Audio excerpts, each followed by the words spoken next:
Okay, did you have the chance to print this page over here, the one you can see on the screen? Which basically is one of practice problems. If not, it's fine, we can work it out.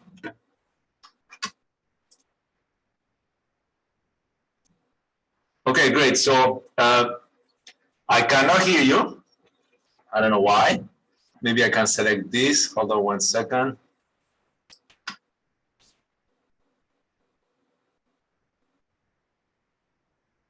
All right, so what we're going to do, unless you want to do something different, it's only you and me. So we're going to go through each one of the programs, and basically we read the program statement. If you have any question, you can ask me. And if not, I give you about, let's say, 4 or 5 minutes to do the problem. And and then we can do it together. Okay? So let's start by this one. And can you activate your microphone? It might be easier than the chat. Can you hear me? Anything? Ryan, can you activate your microphone or?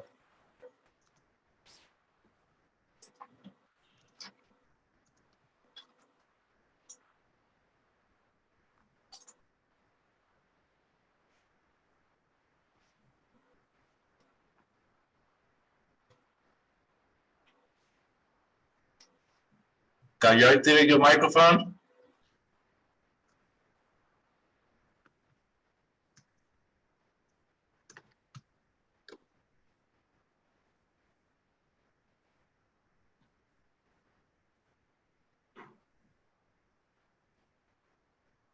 Okay, so, all right, so it's fine. I just keep the screen. So do you think it's a plan that we start working on this program? I give you about 3 or 4 minutes.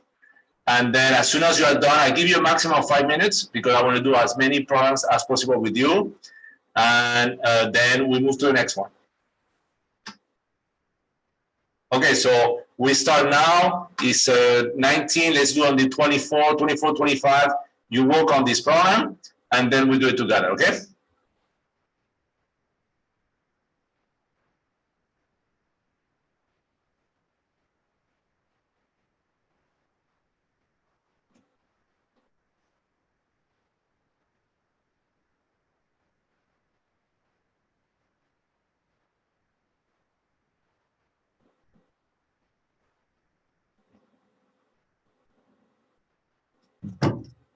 During the time you work, I'm going to just pause the video because that way, when I submit it, people don't have to wait those 4 or 5 minutes that basically we're not doing anything. So let me just pause it here.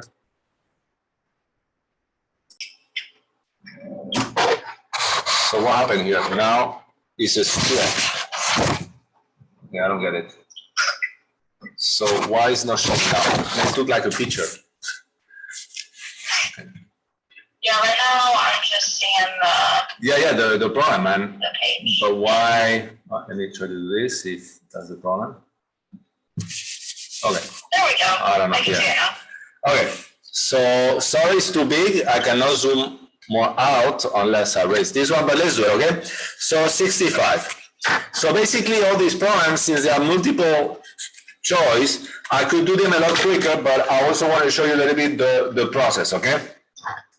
So for example, for here, I can just read is the minimum coefficient. So I will redo like a very quick figure like this. And I will say, okay, so what are the forces acting over here? So if I do let's say this would be my coordinate system, since it's going down, X, Y, I do this very quick. So let's say we have, this will be the weight that will be acting at the angle of the slope, which is in here, they tell you is 30 degrees. And all right, there should be the normal force right here. And you should have some type of friction force acting on the opposite direction that will be equal to mu sub n. All right, so from here we can do very quick. Let's say summation of forces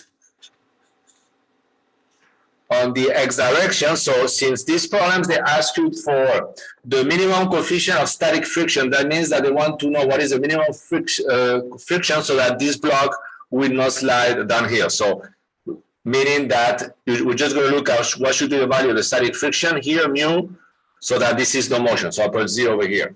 Okay, so in the x direction, we have what?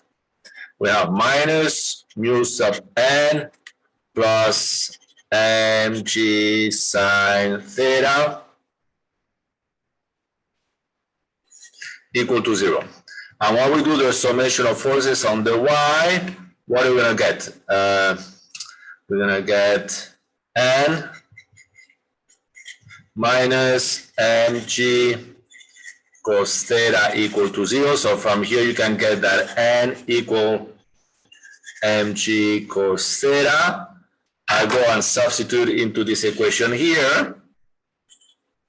So we're going to get minus mu mg cos theta plus mg sine theta equal to 0. So if we solve for mu, we're going to get basically, we're going to get mg sine theta divided by mg cos theta. So basically this will be the tangent theta. So mu will be equal to tangent 30 degrees. And I have no idea what that value is. But if I look here at the solution, is it this 0.58? You have a calculator with you? Yes, I do.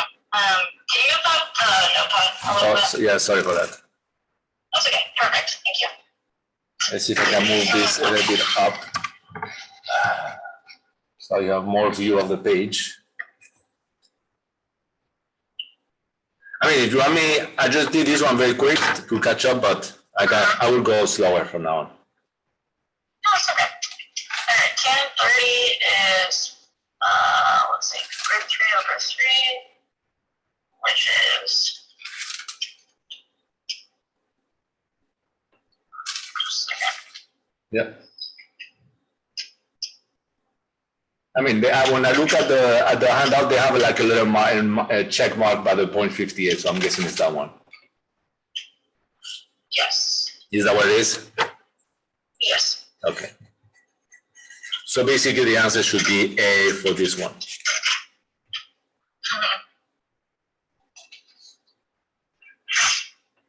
Okay, so let's move to the next one, which looks like it's 66. It looks like this one is kind of similar.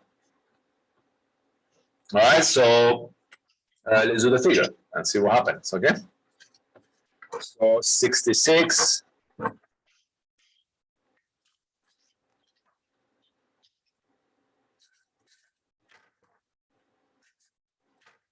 So if I do the figure.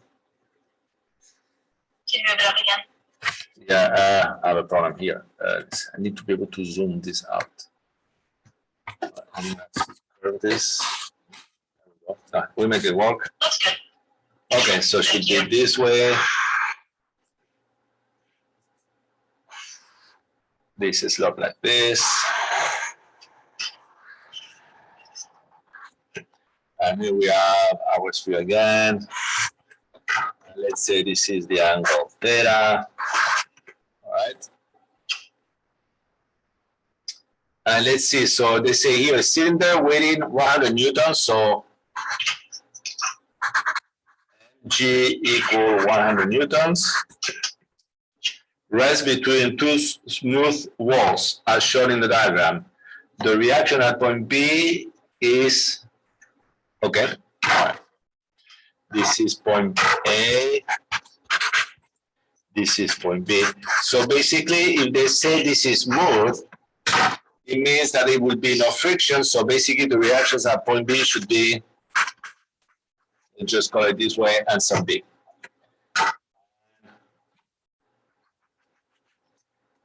Might be a bit more difficult to see, but this angle here, what would be this angle over here?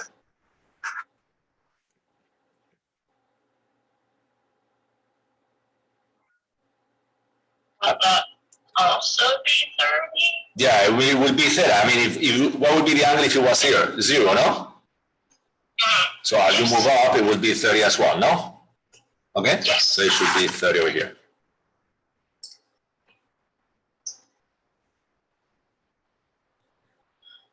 Okay, so now if I plot here the mg, let's plot it, will be this way. So, all right, so just by looking at this problem, it looks like if we do summation of forces on the y direction, so basically this will be y, x. What do we have? We're gonna have minus g plus nb cosine theta equal to 0. So basically this will be that mb will be equal to mg divided by cosine theta.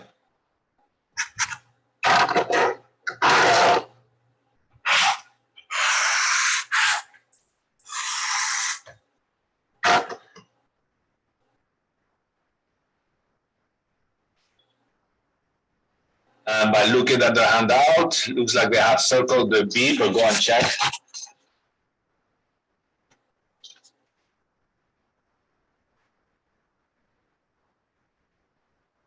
So it should be 100 divided by cosine 30, which is square root of 3 over 2. So it should be 200 divided by square root of 3. I don't know. Yes, it's 115. I just double checked. 115, so they have 115.5. So this should be the answer B. Okay, so basically, so far, I think what you need to see that the way I do every single problem is that I do a figure in order to see what's going on, and then I try to apply the equation right away, no? But I think it's important that you do a figure. If you try to do it in your head, I mean, you know, even myself, if I was trying to do it in my head, I think it would take me a much longer. As soon as I do the free body diagram, this type of figure, I can kind of visualize what would be the solution.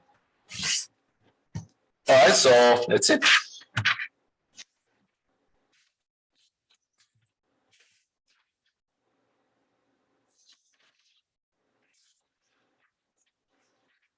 So that was page 1. Page 2. Okay, so looks like here, let's see, let's go along. I mean, there are problems of solid mechanics. There are problems of, I mean, I could do all these ones if you want, but they're not dynamics. Okay, let's try to move. Yeah. I'm cool just doing like the more dynamics ones. Yeah, that's why. So, yeah, I think that's the one that I have circled. Yeah, the one that I have circled. So let's look at 71. And let's see what that is, 71. So, I need to do a figure, but let's read the problem. So, a rod-slided block mechanism rotates in a horizontal plane as shown in the diagram. The motion is governed by the equation of t equal to, okay, and the angle, okay, so that's basically the working polar coordinates looks like, where the units of r and t are meters, seconds, and radians respectively. The mass of the slided block is 2 kilograms, and there is negligible friction between the rod and the slided block. The magnitude of the slided block's angular momentum, okay, so the slided angular momentum, what angular speed omega equal to 20 radians per second is, okay, all right, so let me do a figure here. So problem 71.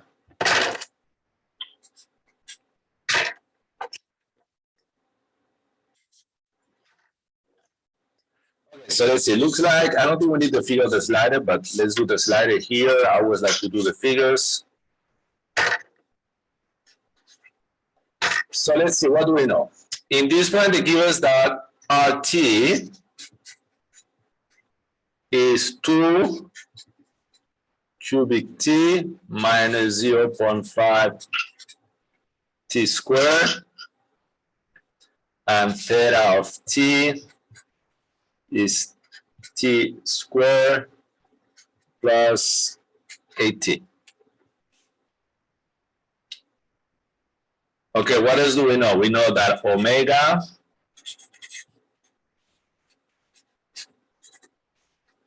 is 20 radians per second, so omega, this will be the omega when this is rotating.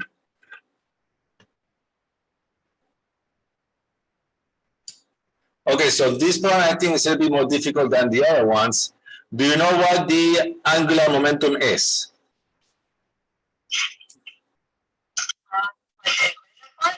Yeah, I mean, yeah. And then if you want, I can give you kind of an example. The example would be, you know, like if you look at figure skating, when you have those people that start spinning and you see them that they open their eyes, the spinning velocity is slower, and as they close the eyes, they start spinning faster. That's the typical example of the angular velocity. So the equation that governs that is, on the vector form, is h, then is h used for angular momentum, and the three-dimensional equation is r cross mv. But in this problem, this is 2D, so it should not be that difficult. So if you have an object moving in circular motion, what is the expression for the velocity? So for example, you have something that moves here in rotation. This is r, this is omega. What will be the velocity? What will be the expression for the velocity?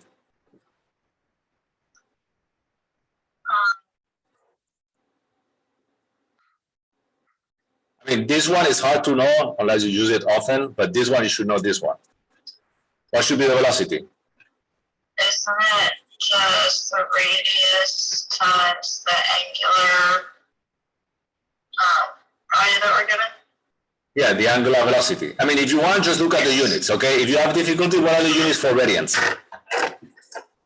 So what are the units for angular velocity? Radians per second. Radians per second, and the r is the distance, so what would I give you? Basically, meters per second, because units of radians is no units, no?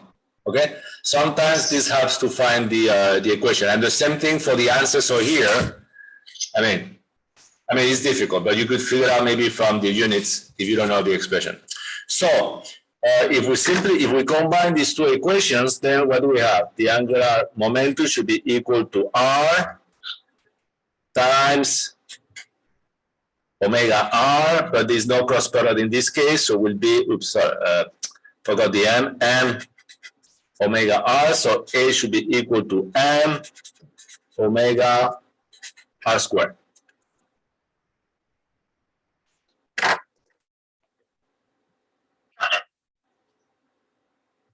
All right.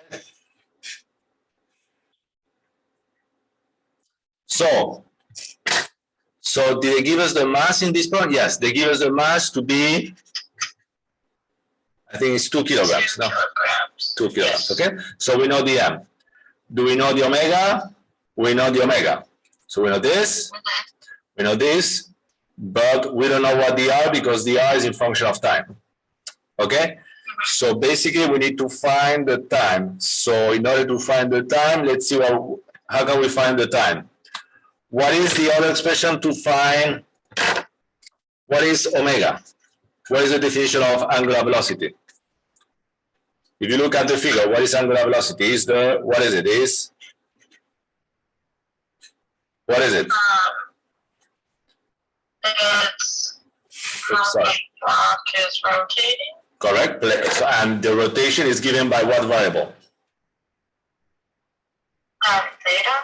Theta. So will be, and then this will be in function of what? Of the time, no? Time. Yeah. So omega is d theta dt. And do we know the expression for theta t? So basically this will be equal to d dt of what? Of t squared plus 8t. And do we know the value of omega? is 20, no? So if we do this derivative here, what do we get? 2t plus 8 equal 20. So this is going to give us what? T will be equal to 20 minus 8, 12 divided by 2 will be 6 seconds, no? All right.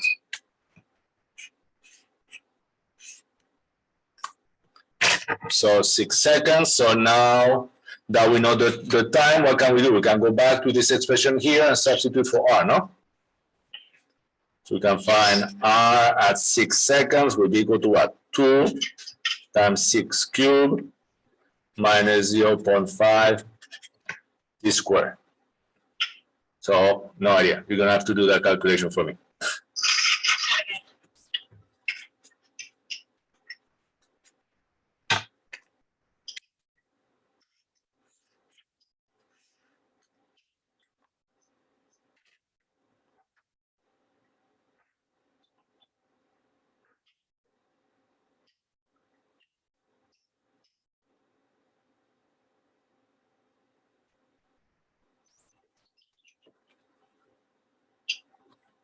So 6 cubed times 2, that gets me 432. Okay. So 432 minus 18. So that would be what? 414? Yes. Okay. So 414. So now finally, what do we need to do? H be equal to m omega squared will be equal to what?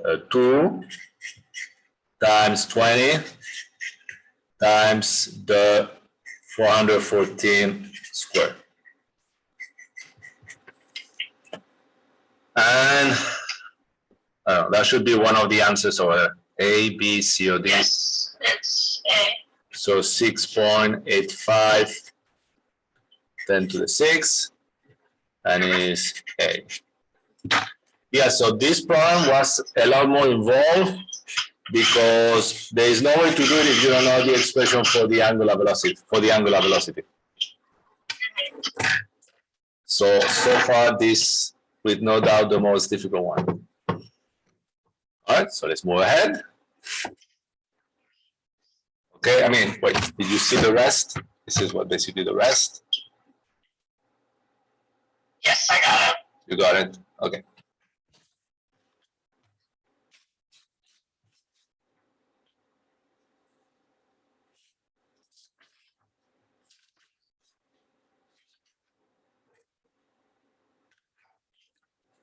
All right, so let's see what will be the next problem to solve here. Looks like should be problem 72.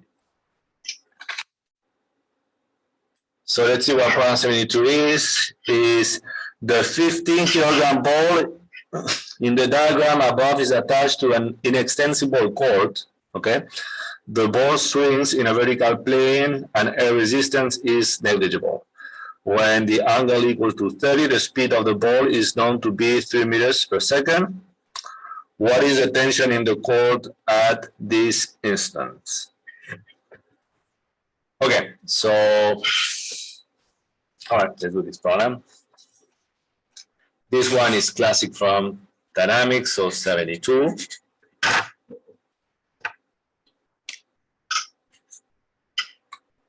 So let's say they have the ball here, and then moves an angle here. Theta equal to 30 degrees, and the length of the wire is 4 meters. Okay, so here, like always, we need to do a small three-point diagram. So let's look at the ball over here. All right. So let's see, what are the forces acting on that ball over here? What would that be?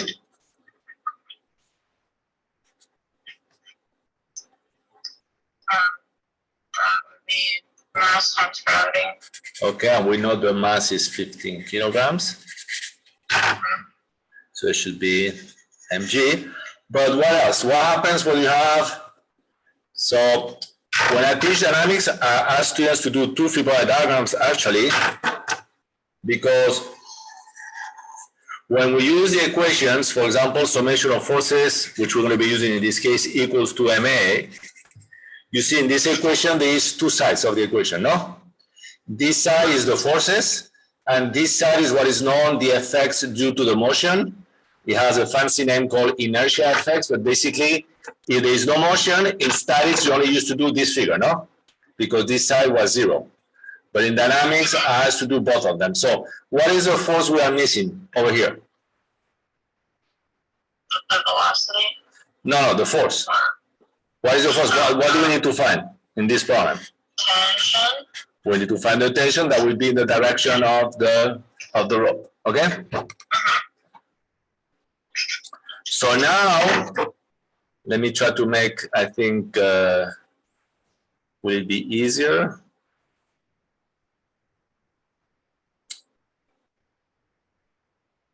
I mean, it doesn't matter, but I think, let me try to do this one.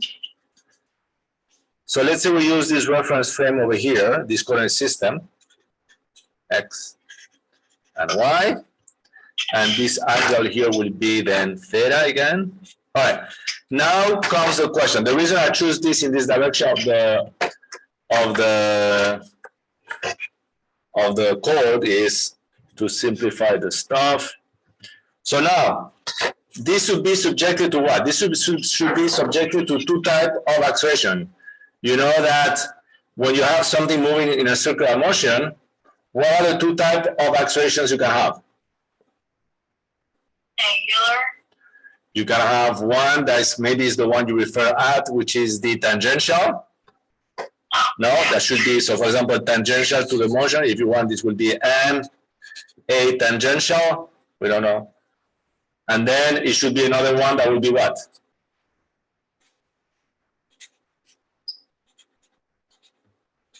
That should be normal or centripetal, no? The one that, so for example, if you go, when you have something in motion going in a circle, you have one force that is always pushing you to the center. That's why if you go on a circle, you are pushed against the wall, no? Correct? You are kind of pushing out, no? Okay? So it's, and that's due to the normal acceleration. So in this case, if we take the forces only on the x direction, what will you have? That's why I selected that way the coordinate system. We'll have t, so it will be positive on the y direction, minus what? mg cos theta will be the side of the equation here, and this should be equal to what? M A of n. So, I mean, I don't want to give too many equations, but that's something also here that you kind of should know. I don't want to do the whole derivation, but the acceleration of n is equal to what? The normal acceleration. So that's really equal to, I mean, v squared over r. So, but I don't know, you know, how well you remember this stuff. Not super well. I don't use dynamics much in civil engineering. You are correct. You're absolutely correct. So, but I think on the book, they give you a list of equations, no? Yes. Okay, so do you have the book with you or something where you can maybe find out where they give all those equations? Or I think that's something you need to practice, you know, like where can I find the information?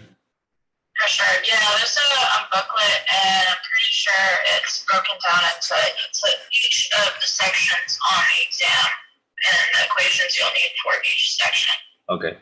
I mean, it would be good. I mean, this one they give me to me, this is probably from one of those books. They give me this like whatever, like 2-3 years ago when I started to teach this section.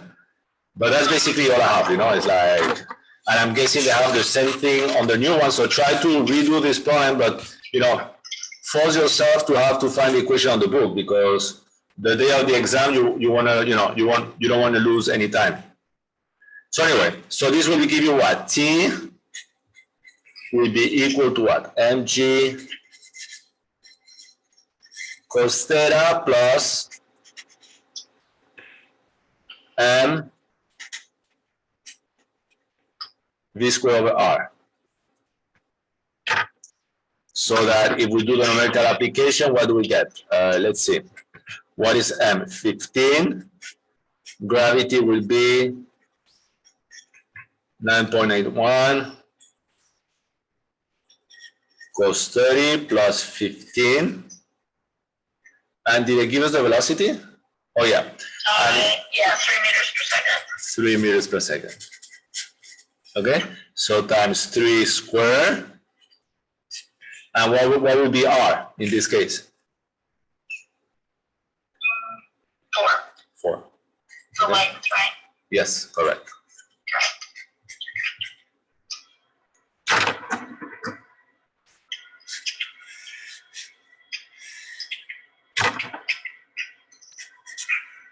I mean, by looking at the solution, I'm guessing it's A, but go ahead and check.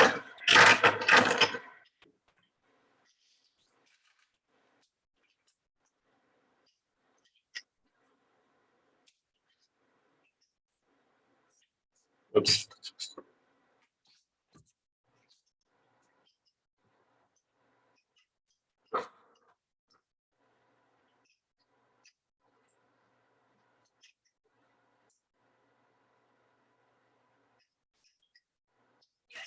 A is correct. A is correct. Okay, so A, and let's see what is A, 161.2.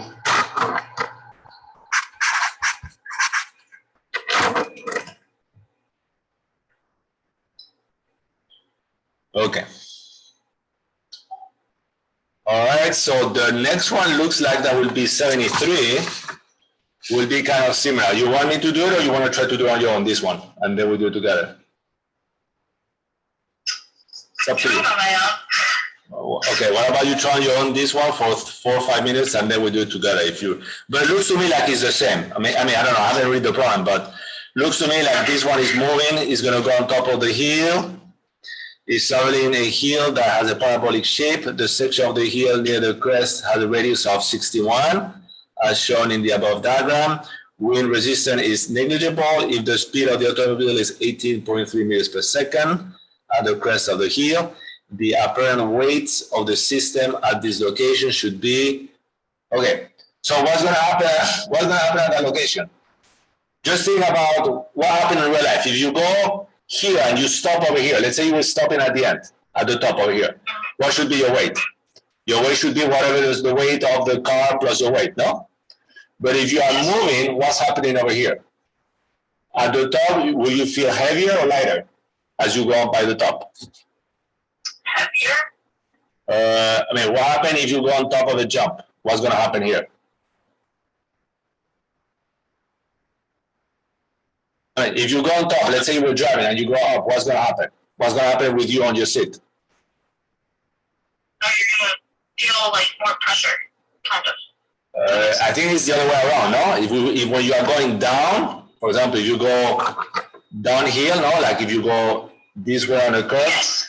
but when you go up, it will feel lighter. So basically what should be the, I mean, work out the problem doing the figure, but what should be the weight? Should be equal to the weight that will be static minus the force on the normal direction that will be taking away some of your weight, no? Kind of, no? Okay, so go ahead and do it. And if you have a problem, we can do it together, but. Okay.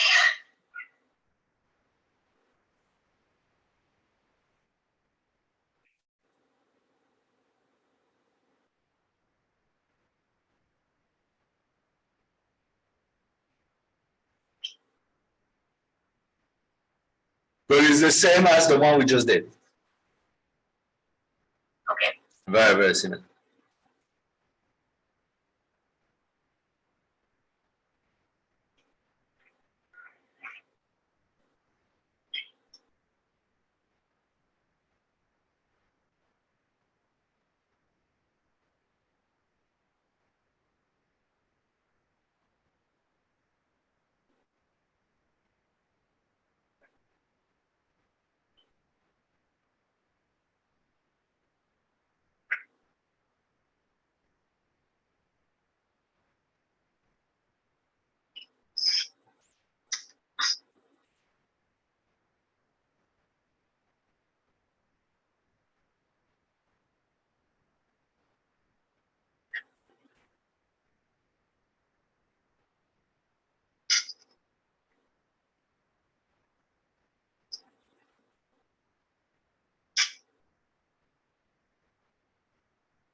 I got C.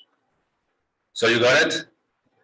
Yes. Okay. So you want me to go through it or we move to another one? No, they're good. You're good for this one? Okay. So maybe let's move then to 74, okay? Okay. So let's see, let me read 74, see if it's something completely new or see if you can maybe do it. A police officer measures skid marks left by 4 wheels on a ground to be 20 meters along the road surface.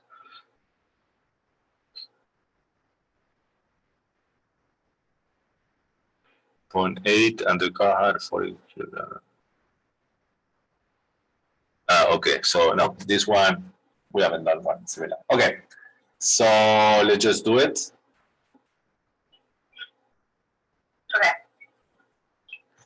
All right, so let's say 74.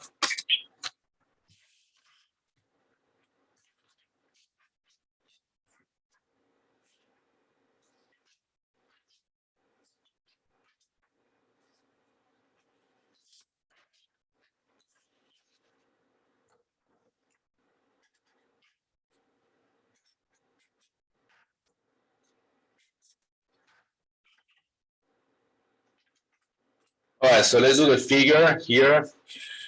You always help me to do the figure, okay? I need to think a little bit about it. So we have the figure here.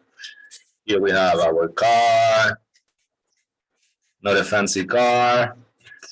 We know the friction coefficient here is 0.8. And the car weighs, okay, so let's say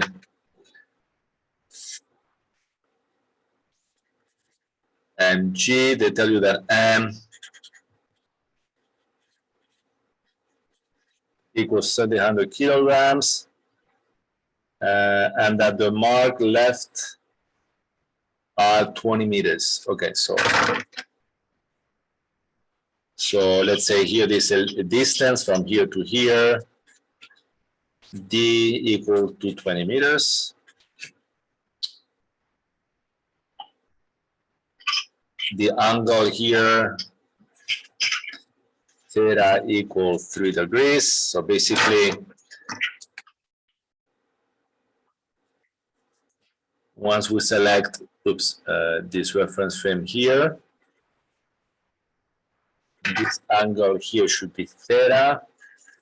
All right. I'm just trying to see if I don't have to put everything.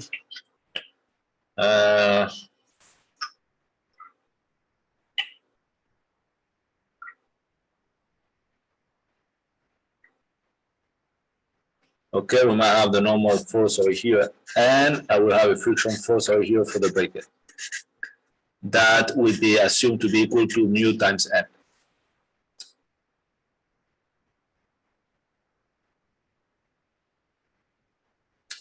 Okay. All right, so in dynamics, there's something that is called the principle of work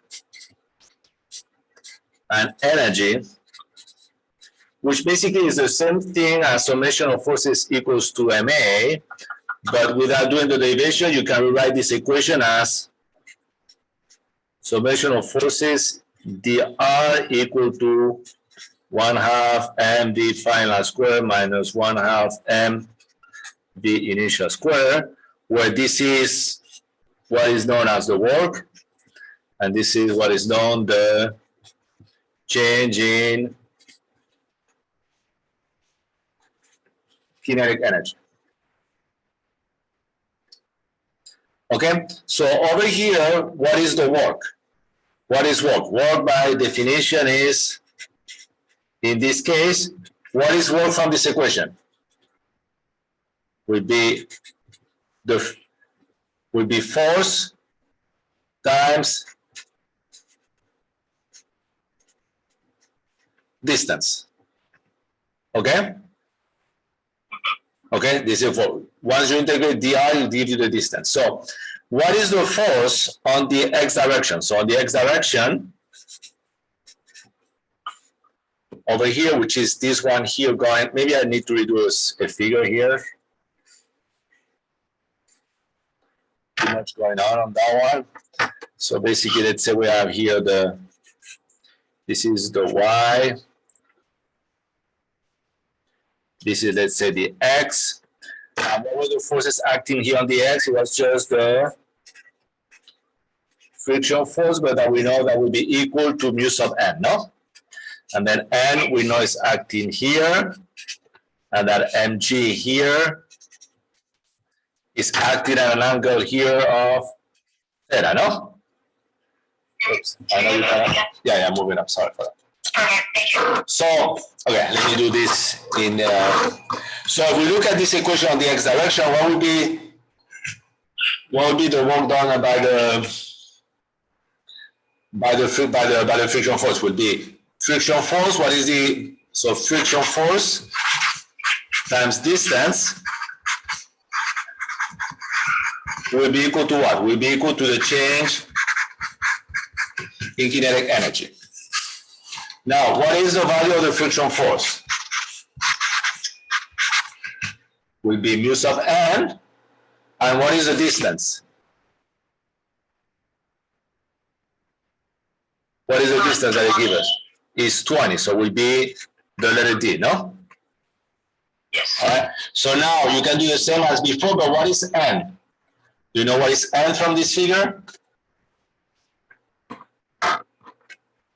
If you do the summation here on the y direction, okay, so this is not moving on the y direction. You agree that this car is not moving on the y direction, only moving on the x, no? Yes. Yeah. So if it's only moving on the x, this is 0, and this is the same as we did in the first problem.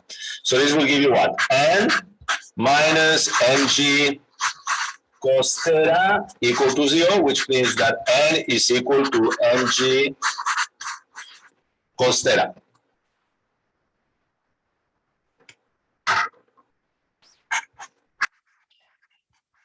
So at the end, the only thing we need to do is the change in kinetic energy will be equal to what? Mg, so mu times mg cos theta times the distance d.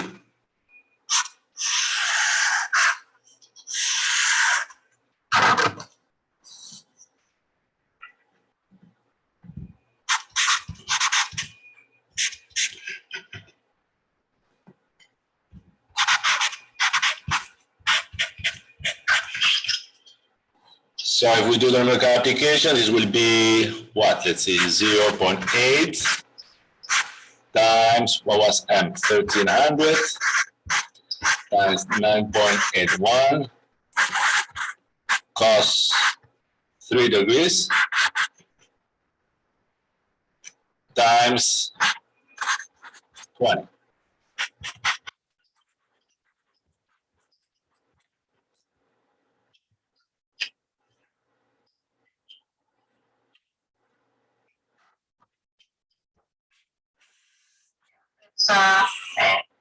A, okay, so for A here, and A is 203,760 joules. So again, this is one of these problems that you need to recognize, you know, that this is a problem of principle of work and energy, and that the work done by the friction force is force times distance. So I don't think so. In civil engineering, you don't have to take dynamics, no? We do, yes. You do? Okay. All right. We just don't apply it much. No, I know, but I mean, I know, but you need to know it for the exam, and maybe that's it, you know? Yeah. So that's what that matters. So, all right, so let's move ahead.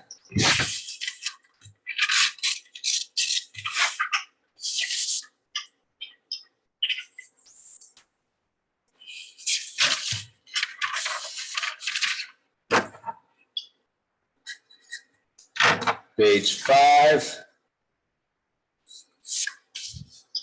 So let's see what are the other problems we have. I mean, we go pretty quick this way. So let's look at 75. Okay.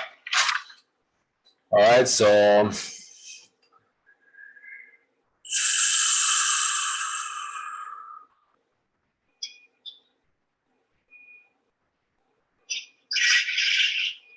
Oh, wow. Okay. Yeah, looks like I'm down here a little figure. Okay. So, which is probably important, okay? All right, so this one, I don't know if it's really dynamic, so it's more like vibrations, but vibration is dynamics. So, and this is something that is not even covered in dynamics. So, all right, so let's see. So basically we have here what is known as a spring mass system, where this is the mass. And generally this is the spring K. And they tell you that our coordinate system move on the x direction. Okay, let's see what else do we know. The mass is 1.8 kilograms and a linear spring with stiffness, so K is equal to 0.26 kilonewtons per meter. Okay. The initial displacement of the block is 2.5 centimeters. So let's say here x sub naught, let's just call it this time, will be 2.5 centimeters to the right of the equilibrium position. Okay. And the block is released from rest. Okay. Friction is considered negligible between the block and the horizontal surface.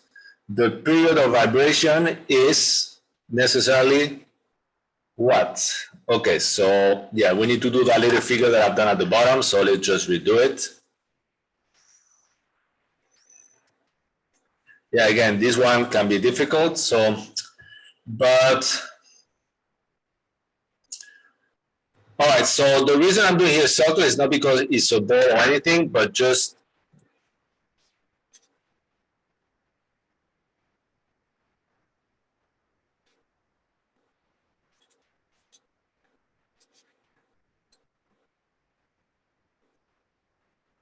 okay, so imagine this. Let's say this is the equilibrium position. But so how is this going to vibrate? It's going to move to the right, but then it's going to move to the left the same quantity. It's going to come to the right, it's going to come to the left, and it's going to stay in that position forever once it's released, okay? If there is no friction, correct? So let's say this is the equilibrium position. You pull this 2.5 centimeters, and now you let it go. So what's going to happen is going to vibrate, no? Okay? So if you look at the vibration, it will look like it's a point going around the circle. So, and if you plot it, let's say you go from here to here, what would that be? That would be half the sound wave, no? Now let's say you go from this point to this point, it will be like going here to here. Now you go from this point to this point, what would that be? You go from here to here. Now let's say you go from this point to this point, you come back to zero again. Does that make sense? Okay? Yes. So this is basically what is known as one period. So we can select the period either from here, you see, from this point to this point, or we do the rest this way. We could take, let's say, I mean, it doesn't matter. We could take this point to this point, or we could take from this point to this point, no? Yes? So if you want, let's select these two, might be easier. I mean, I think it doesn't matter, but this will be basically, this is one period, because this is one period that it takes the whole one point here to go throughout the whole circle, no? So this is what it knows as the period. Okay, and you can see that here on this problem, I put here an initial solution, but I did it at the top, not the period. Okay. So now again, there's a bunch of equations that is going to be difficult, but what should be the units of the period that they give you over here? What are the units of the period? Should be seconds. So basically, what does that mean? How much time you need to go from this point to go all around the circle to get back to this point, or to go from this point here to this point over here, no? So the period, which has the letter tau, has units of seconds. So now, I don't know how familiar you are with vibrations, but do you know what frequency is? Yes. What are the units for frequency? Do you know what are the units for frequency?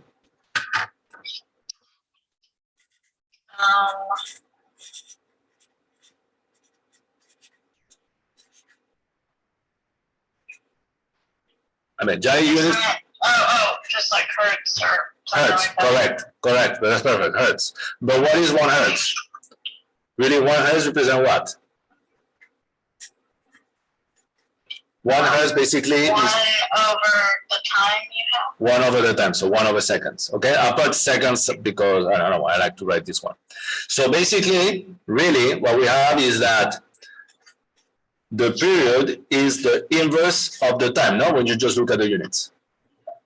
Yes. Okay. Now here comes the difficult part. This equation, either you know it or you will have to find it.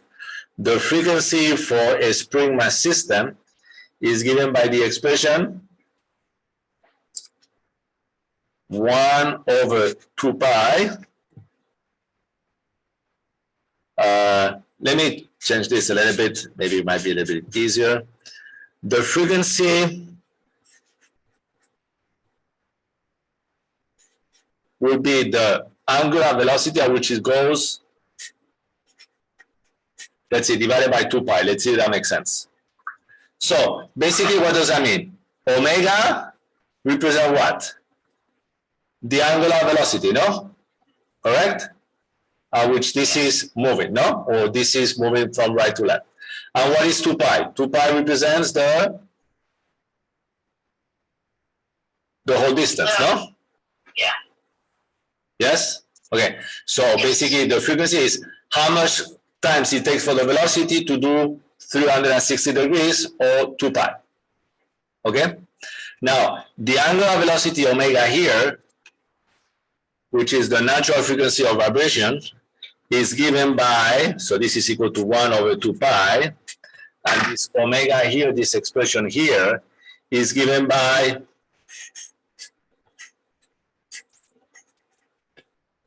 k over m. So you want omega equal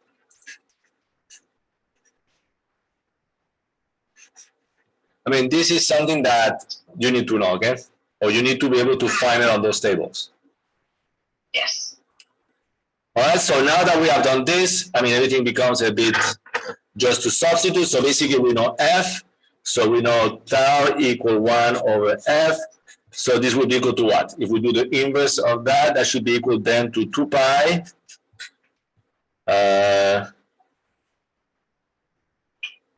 So let's say it would be, so tau would be 1 over F, so it will be 2 pi divided by the square root of k over m.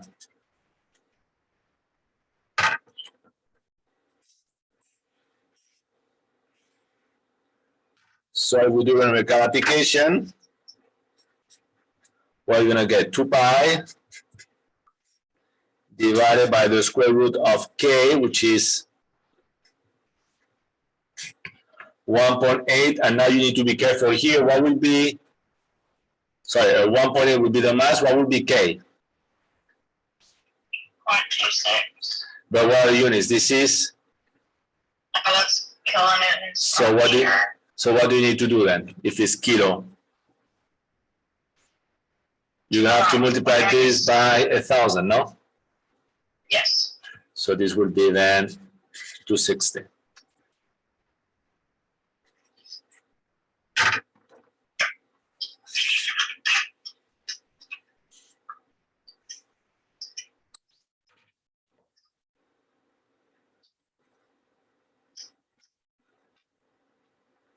And this one I have no idea because I have no mark on my notes.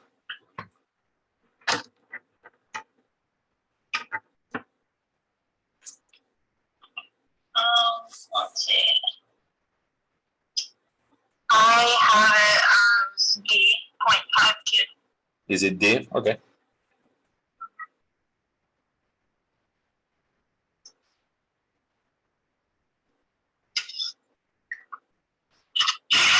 Okay, so D 152.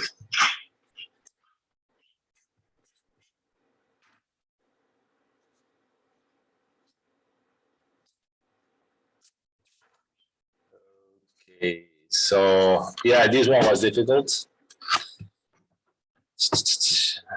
All right, let's go to 76.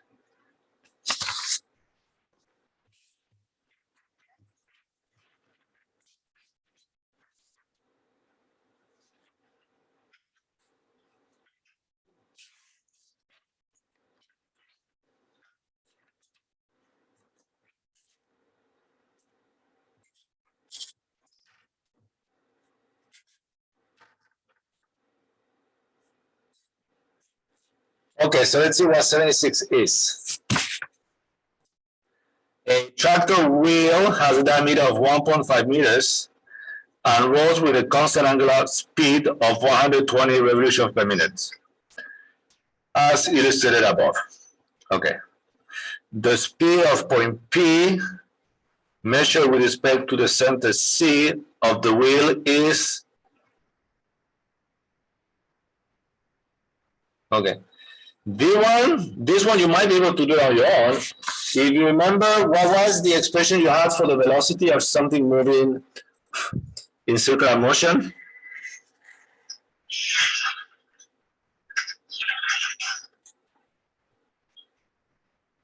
Do you remember? We use it in the poem, I think the one that had the bar with the linkage. The velocity is equal to omega times r. Is that one? Yeah, if you use that one. So what should be the units of omega?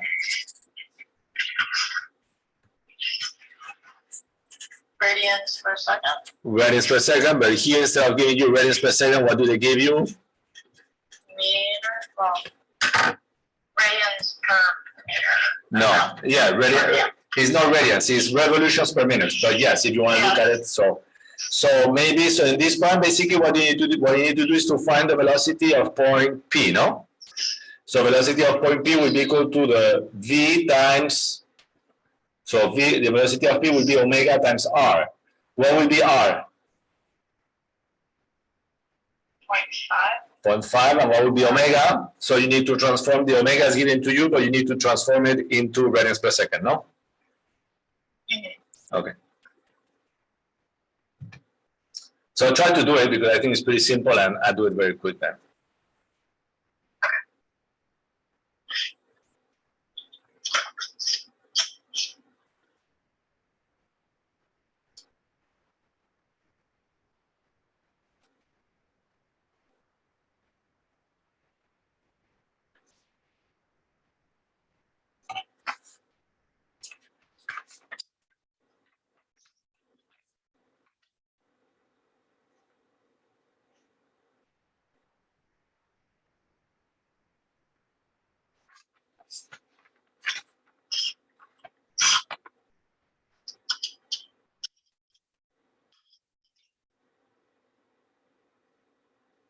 It's gonna be C.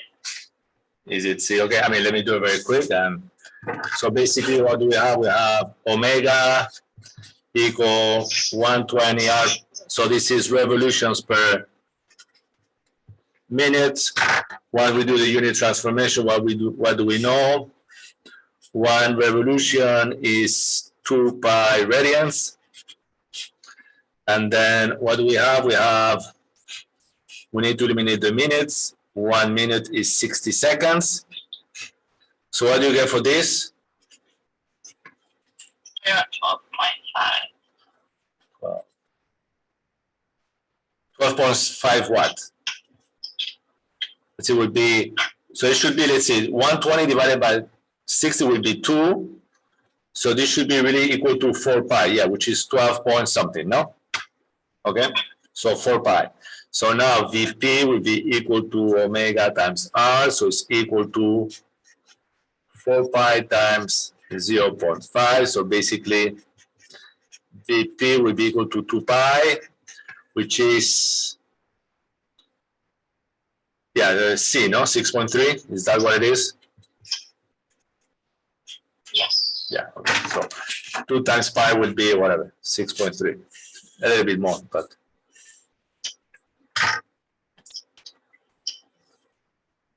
Okay, so.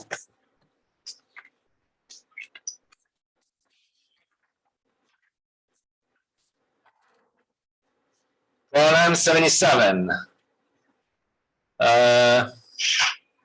You want to try to do that one on your own? Do you remember the conservation of energy, potential, and kinetic energy?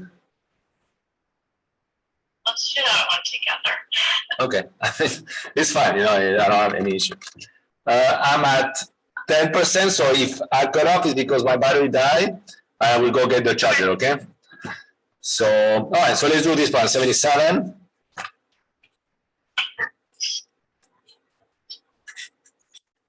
And again, to me, you know, I need figures because it gives me time to think about the problems.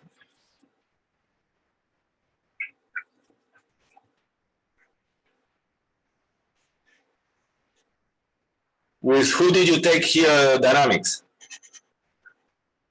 I actually don't remember. She was new the year or the semester that I took it, which was. Yeah, so I know with who you took it with Christine Wack.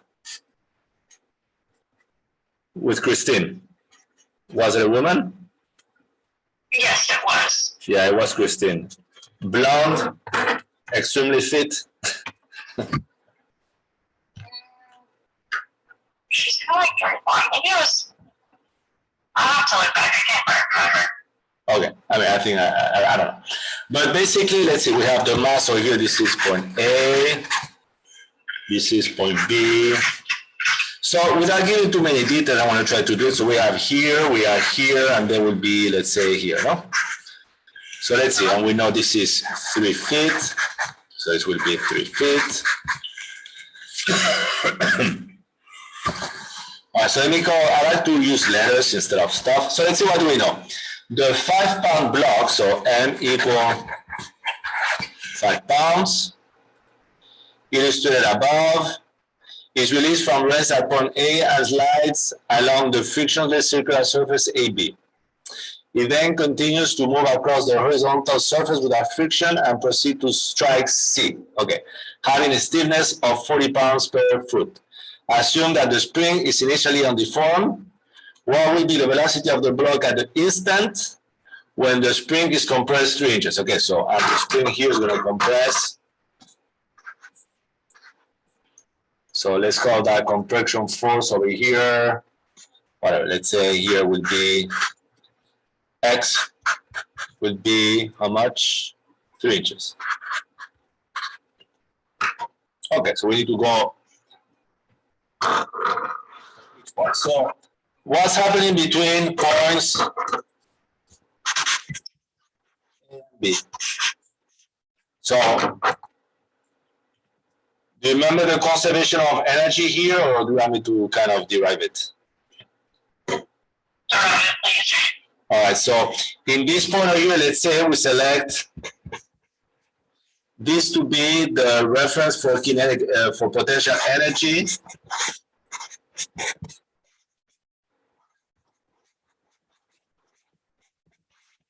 Is equal to 0, okay? So the conservation of energy says that initial energy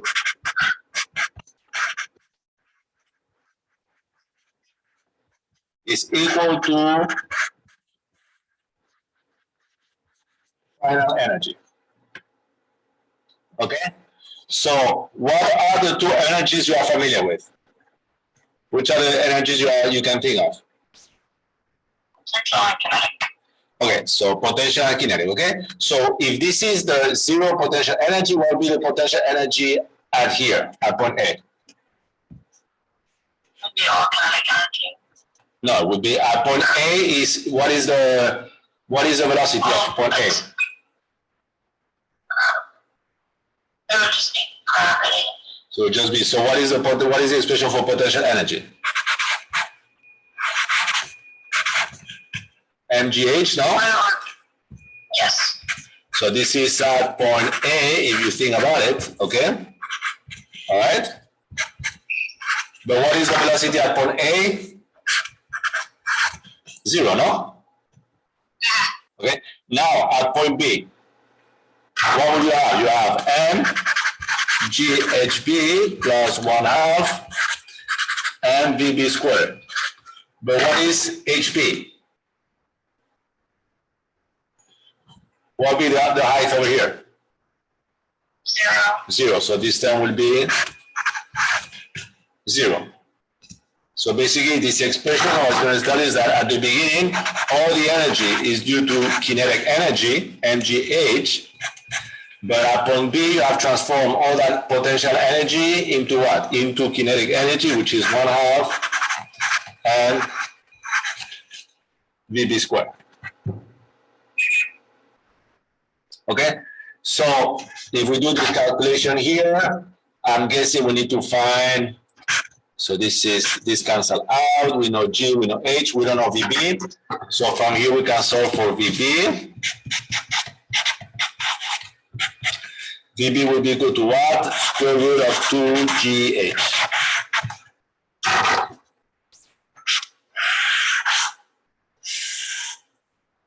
So how much would that be? Would be VB will be equal to square root of 2 times 2 times what?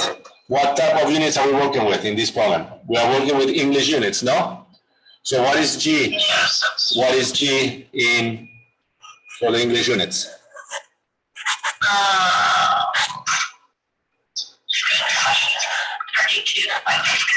32.2, I think it is 32.174. And H, what is H is 3. So if you do this calculation, what do you get for VB?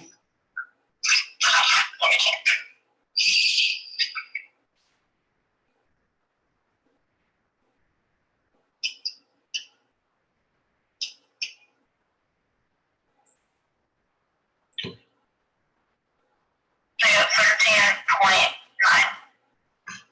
13.9, okay.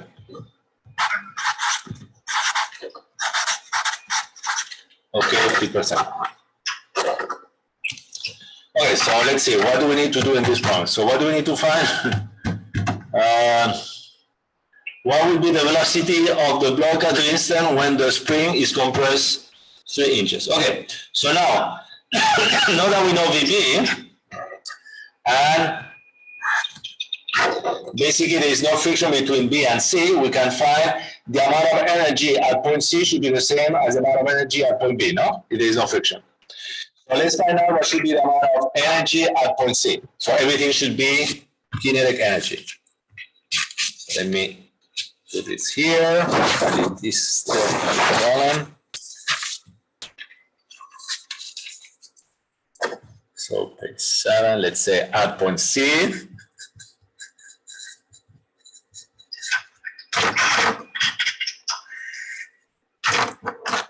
All the energy will be what? So energy at point C will be equal to 1/2 m VB squared, because VC squared will be equal, so because VC will be equal to VB. So energy at point C. So if we do the calculation, what should be the energy at point C? It should be 1/2. What is the mass of the object? It's 5 pounds. Times, you told me 13.9 square. So what do you get for the energy?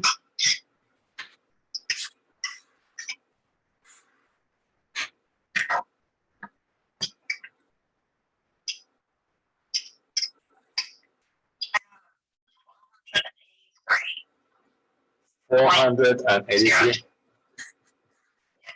Okay, I think 0.02, I think we can live with that. Okay, so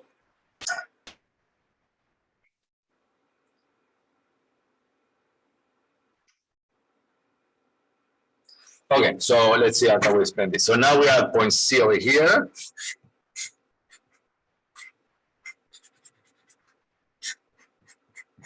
And now, as soon as the mass is going to hit the, as soon as the mass is going to hit the spring, it's going to make it compress here. by 3 inches, no?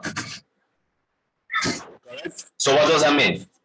Is that some of the energy that we got getting here, correct? So the energy that we have in here, which would be the 483, some of this energy is going to be absorbed by the spring.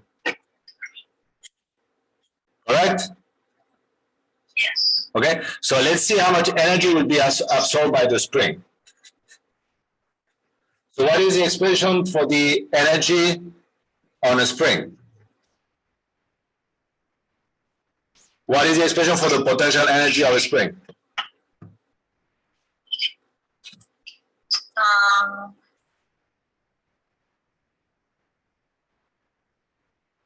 Isn't it just 1/2 times kx squared, I think? Yeah, no, perfect. That's what it is. So 1/2 kx squared. So if we do the calculation, what would that be? It would be 1/2. Do we have k out of this problem? Let's see. What was that, page 6? K, yeah, k is given to us to be what? 40, but we need to be careful. 40 pounds per foot. Okay, we have to be careful here. Here we have per foot, no? And we have here feet as well. So let's use this, the 40. But now, what do we need to be careful with? What are the units for the distance, for the compression? Inches. Inches. So if we want to transform these inches, we need to move them into feet, no? So how many feet would that be? That would be, I mean, it would be 1/4, so 0.25. whatever that is, and that value squared.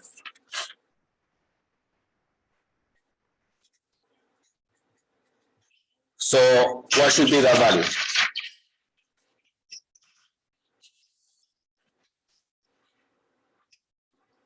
1.25. 1.25. Okay.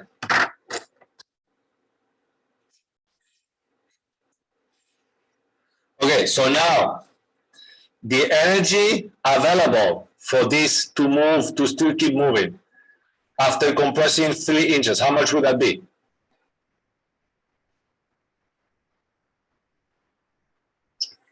How much energy will be available? So you have here all the energy, which is how much? How much energy is here? Before it hits the spring? 43. Now, due to hitting the spring, how much energy is being absorbed by the spring? 1.25. Okay, so the remaining energy will be what? 481.75. Okay, so will be the whatever energy at point C minus the energy of the spring, which is the 483 minus 1.5, which is 481.75. no, 481.5, no? So it will be 482 minus 0.5, so 481.5. No, it's 25. Yeah. Yeah, so 481.75. Okay. 75. Yeah, you're right. You're right. Sorry, I don't know why I had what. Because I put here 1.5. Okay. That's okay. 1.25. Yeah, that's probably why. Okay. So here we go. All right. So now, if the object is keep moving, this energy here remaining will be under which form? It will become kinetic energy, no? If it's still moving. So if we solve this one, what will you have? The velocity should be equal to 2 times the energy remaining divided by the mass, and you can take the square root of this value here. So if we do this, we're gonna have 2 times the 481.75 divided by the mass. How much was the mass? 5 pounds. 5 pounds. Yeah, I mean, okay, 5 pounds. And we take the square root of this. 13.88. Is that one of the answers? No. 13.88. Close. Oh, okay. 13 point. Okay.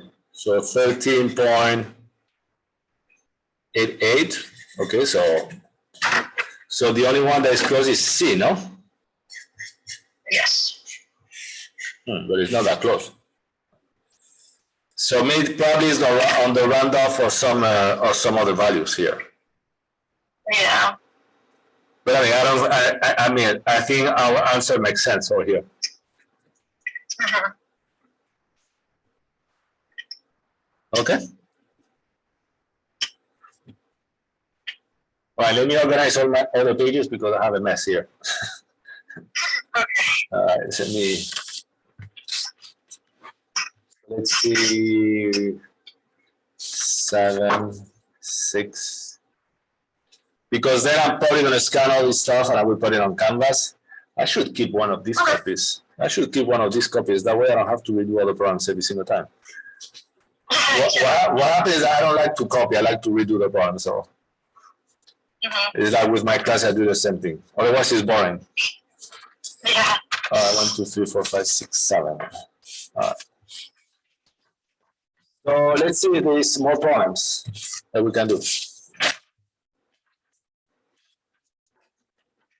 So 6, 7, 8. No, 6, 7.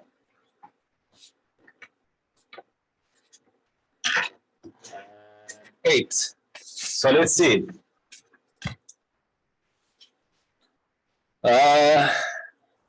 Now this is solid mechanics.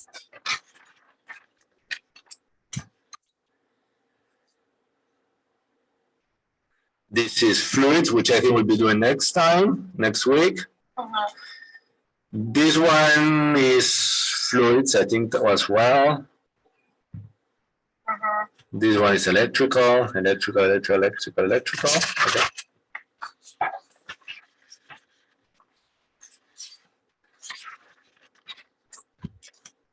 So two masses are connected to a spring as shown. Both masses are motionless. The string connecting the mass is suddenly is suddenly cut. Assuming that the spring never goes solid, what is the most nearly the amplitude of oscillation?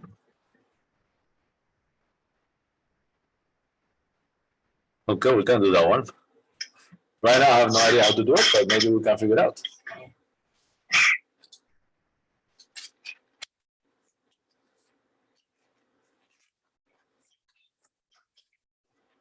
Okay, if it cuts off, it's because my phone is almost dead, okay?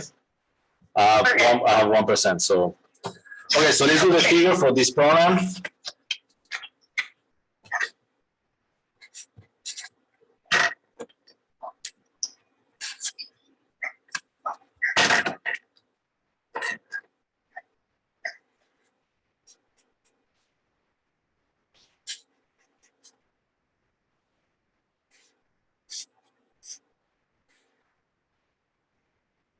So M1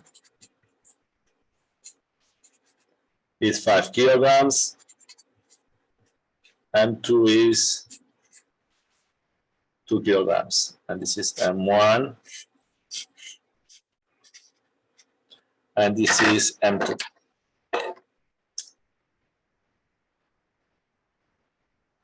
Okay. So actually this problem, I think, is easy. So this is K over here equal to 3 Newton per centimeter. And basically what I tell you is what? Is that two masses are connected to a spring as shown. Both masses are motionless. The string connecting the masses is suddenly cut. So, okay, so what's happening over here is that you have this, and then suddenly you're gonna cut this. Correct? So what's gonna happen? The spring is gonna start pushing, and then it's gonna start going up and down, no? Yes? So,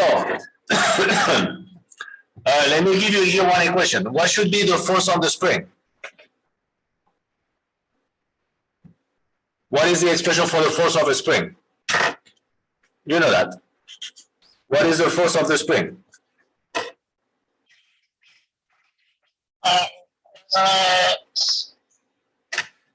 Just the kx. Should be. Do you do 1/2 or no? No, that would be the energy. The force of the spring is kx. Okay. So now imagine, really what's happening here is that here, remember the previous problem we had that, which one was it? Not this one. This problem here, if you remember, they said we have the spring, the mass, and what they do is that they move it. 0, they move it 2.5 and then they release it and they let it move back and forth, no? Okay? Does that make sense? In this problem, basically they do exactly the same thing. Is that 77 or that's another 76? So this problem basically is exactly the same thing. But instead of giving an initial displacement, that initial displacement is produced by what? By adding the mass m2 because it's going to make it to elongate, no? So we think about this problem, it should be the same as if I do this.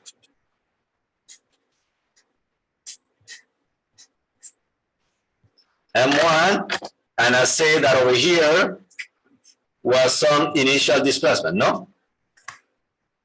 Yeah? So that initial displacement should be equal to what? To whatever is the force, what will be the force created by these two masses? Yes. Okay, and the amplitude, if there is no friction, probably should be that initial displacement, no? Okay, all right, so let's try to do this. So basically, initially, what do we have? We're going to have a block this way, where you have here kx, and then what will you have over here?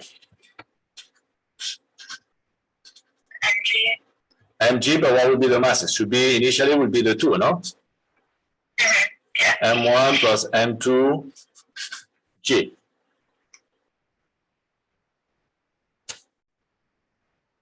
Okay, so this will give you what?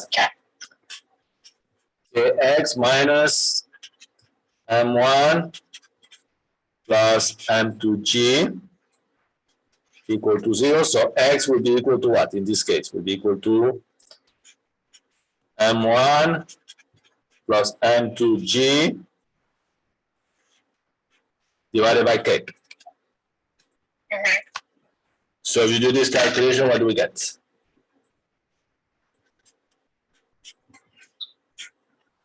Should be 5 plus 3 times 9.81 divided by 3. 3.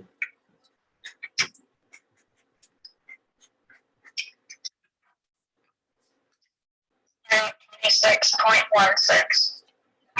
26.16 and centimeters. So, should that be the answer?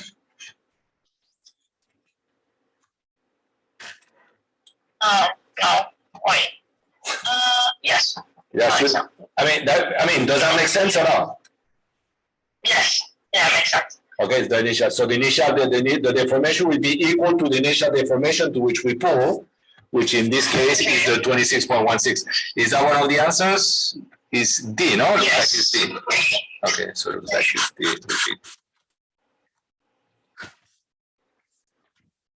Let's look at more problems. So let me circle this one. So what it looks like. So 77. That looks solids.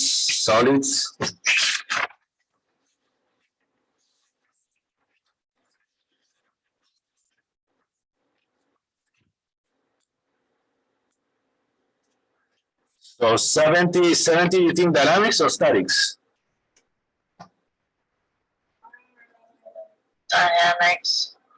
Dynamics, okay.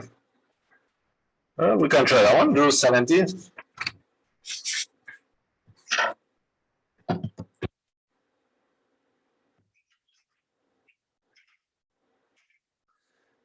This one is a very easy way to do it, or a very complicated way to do it.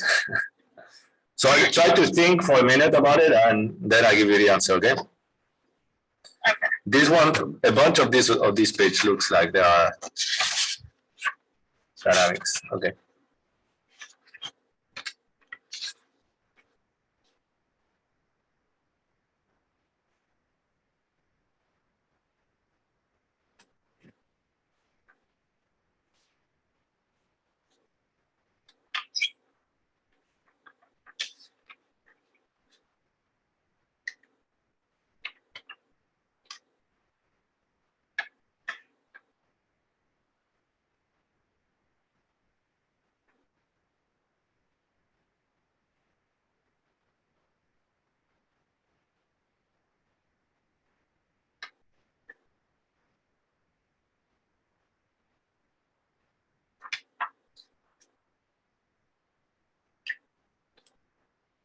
Am I correct to assume that some of the lines would cancel each other out?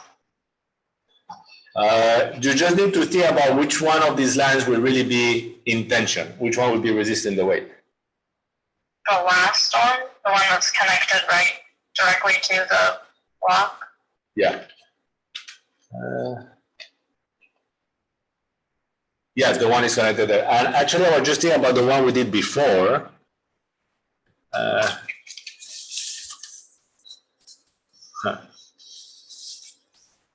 Well, let me look at this problem here again. Let's go back to the one before, because I think I went a little bit. Okay, so wait, let's go back to this one, because I was just thinking now, I was looking at it again.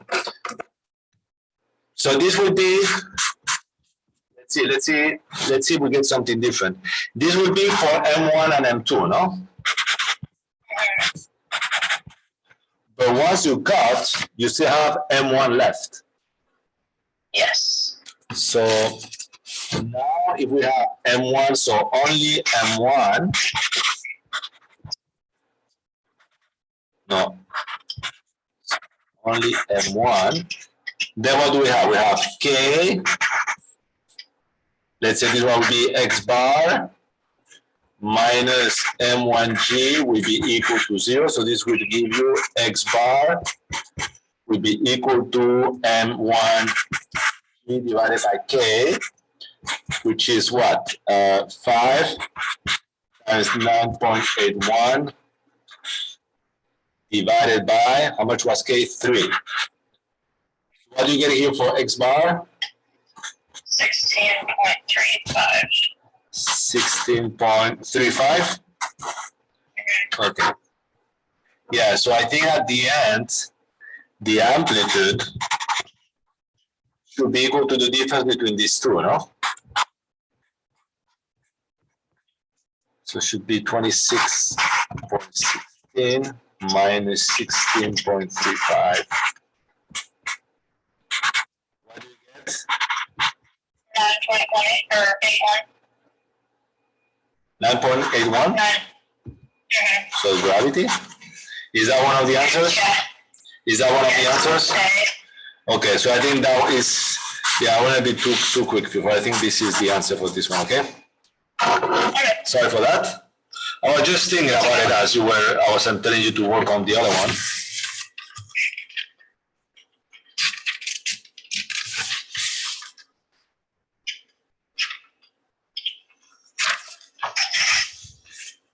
Okay, so to give you a hint of this one, if you needed to do a free body diagram about this one, how will the free body diagram will look like? So basically you will have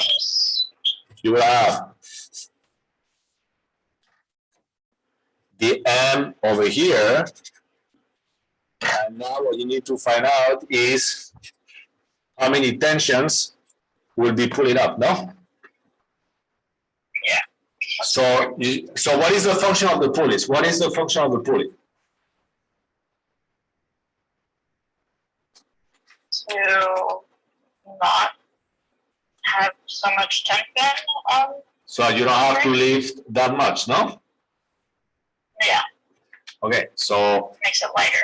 it makes it lighter. So how many times? So the lighter depends what? Because you're gonna have both sides of the pulley that will be supporting the weight, no? Okay, so how many pulleys you have here that have weights on both sides? You know, tension on both sides.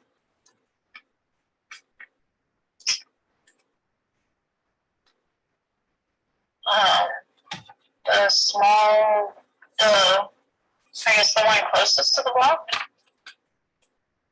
Which one? The one at the top or the bottom? I mean, just look at the page at the top. The top is really just direct. The top is not really doing anything because it's just directing the force. Just in the direction of force.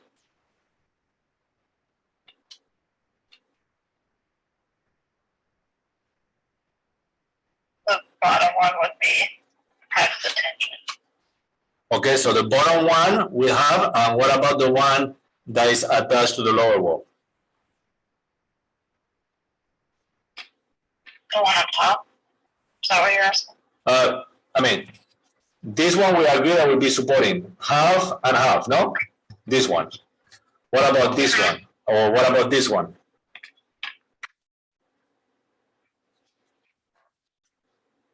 Oh, everything? That makes sense.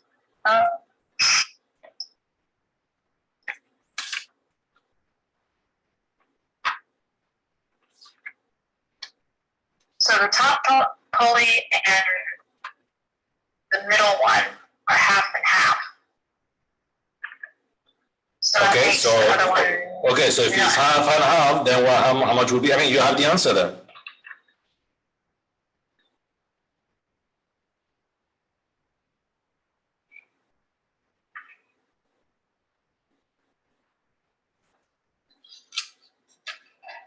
Okay, so let's see. I mean, you have. Let's see if I can do it. I don't want to explain this one, but you have here one tension here. No, correct. One here. Mm-hmm. Yes. Let me do a figure here. So maybe this will have. So we have here. So how many keys over here you need? Okay. So basically, we have the block over here. Then you have this is attached to one pulley here, and now this pulley, it's going to be difficult to plot this, goes through another pulley, that this one comes here, and then it goes up. But this one here, you see, doesn't do anything, no? Here it just changes the direction. So how many tensions are we going to have? You're going to have here one here, no? And then you're going to have both on these sides. Does that make sense or not? Yeah, that makes sense. Okay, so that will be how many T's?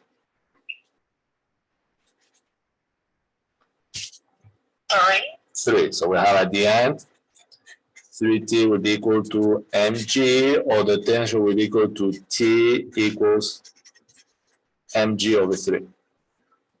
Oh, okay, that makes sense. Does that make sense or no? I mean, there's a complicated way to say this. Oh, sorry, you cannot say. There's a very complicated way to do this, but this is the first way to do it. Is to look at the figure and see how many tensions you have. This one here, no, going up, yeah. And now this one is going to be distributed here in 2. So it is, or if you want to look at one on both sides, and one on the other side of this pulley here. So it will be 3. Gotcha. Okay. All right, 70. I mean, it's going to be 8, but we started late. So you want to keep doing problems, or? Oh, good. I've got some other homework I gotta do. Okay, so are you good then? Yes, I'm good, and I've got the copies of all the practice problems, so I can still keep looking through them. Okay, look through it, and if you need help, you know, before the exam, you have any questions, you can contact me, and we can do this again. We can have like some type of Zoom meeting or whatever. Okay. But what I will do anyway, not for you, but probably for the rest of the class, we recorded this, so I'm going to put the recording in Canvas. I will scan all these pages and I will put them in Canvas as well, okay? Okay, and you said you're gonna do the fluids review as well? I'll do the fluids review next Wednesday, but this time I'll make sure to say that this class will be available, so I will send an email saying it will be in LB 272, and I will do like today, I will create a Zoom meeting. Sounds good. Sounds good? Yep, thank you. All right, Ryan, thank you so much for your patience. Mm-hmm. All right, nice. Yeah, see you next week. Bye. Yeah, bye-bye.